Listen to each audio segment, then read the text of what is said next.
passing month, our country's faced increasingly difficult times. But everywhere I go, despite the economic crisis and war and uncertainty about tomorrow, I still see optimism and hope and strength. We've seen over the last 8 years how decisions by a president can have a profound effect on the course of history and on American lives. But much that's wrong in our country goes back even farther than that. We've been talking about the same problems for decades, and nothing is ever done to solve them. This election's a defining moment, a chance for our leaders to meet the demands of these challenging times and keep faith with our people. For the past 20 months, I've traveled the length of this country, and Michelle and I have met so many Americans who are looking for real and lasting change that makes a difference in their lives. Their stories are American stories, stories that reflect the state of our union.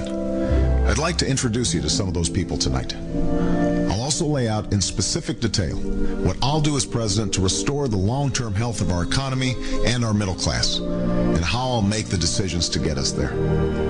What struck me most about these stories you'll see tonight is not just the challenges these Americans face, but also their resolve to change this country.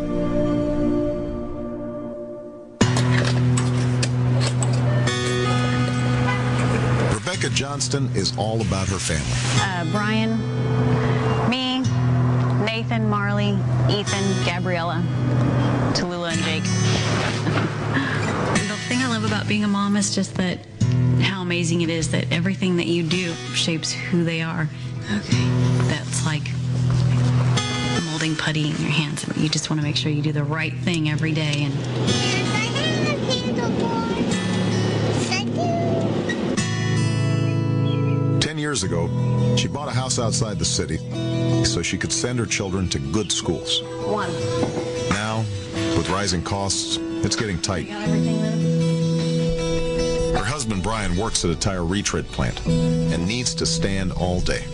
He has a torn ACL and meniscus that he walks around with every day. He was going to have the surgery in June, but we couldn't really afford for him to get the disability pay. And so they put off the operation to take care of other things.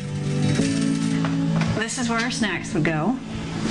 Gabriella, and then Nathan, and then my husband and I, and my daughter, and Ethan, my son.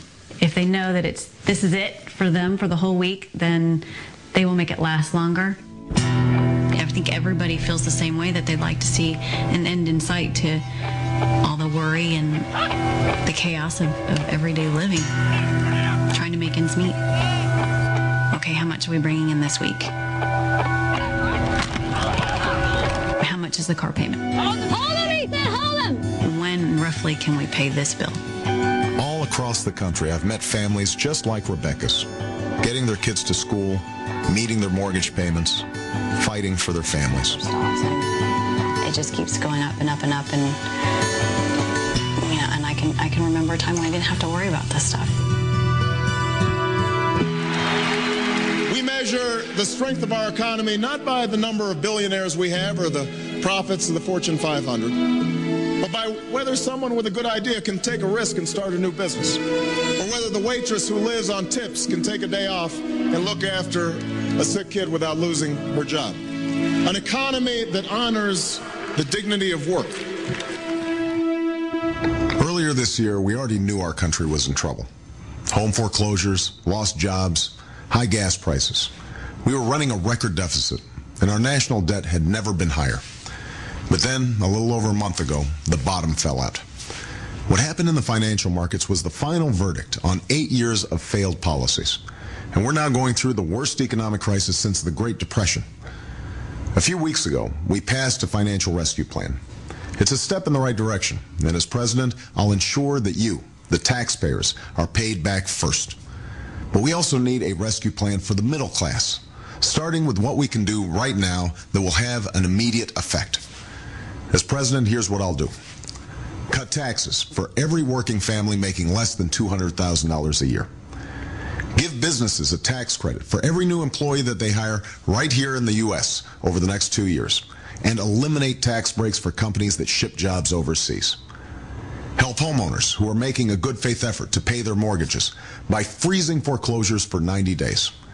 And just like after 9/11, we'll provide low-cost loans to help small businesses pay their workers and keep their doors open. None of that grows government. It grows the economy and keeps people on the job. This is what we can do right now to restore fairness to the American economy and fulfill our commitments to the American people. The company I worked for went broke. Before they went down, they used $19 million from the retirement. And when they closed up, I should have gotten about $1,500 a month from retirement. I only ended up with $379 a month. You earned your pension. You earned it. It wasn't a gift. You gave up wages so that money could be set aside for your retirement. Time and time again, what we're seeing is companies who owe their workers retirement, pensions, shedding those obligations. When you make a commitment to workers at a company, those aren't idle promises. Those are promises that should have the force of law. Thank you. Americans, they don't expect government to solve all their problems. They're not looking for a handout. If they're able and willing to work, they should be able to find a job that pays a living wage. They should be able to retire with some dignity and some respect. Think of this. Barack Obama is going to be a Democrat in the presidency who actually cuts taxes. But he's going to cut taxes for the people who really need a tax cut. He's going to cut taxes for the struggling families. And he's going to do that while holding accountable those companies that take advantage of tax breaks in order to send jobs offshore and to other countries. I don't know if it's that common sense Midwestern way of getting things done, but Barack Obama has Kansas roots, and he really has a plan to put us back on track and help us move forward. The challenges before us now are big. What we need are big solutions and big thinking. And Barack Obama is a problem solver who thinks big. It's a once-in-a-generation kind of leadership, and that's what Barack is offering us.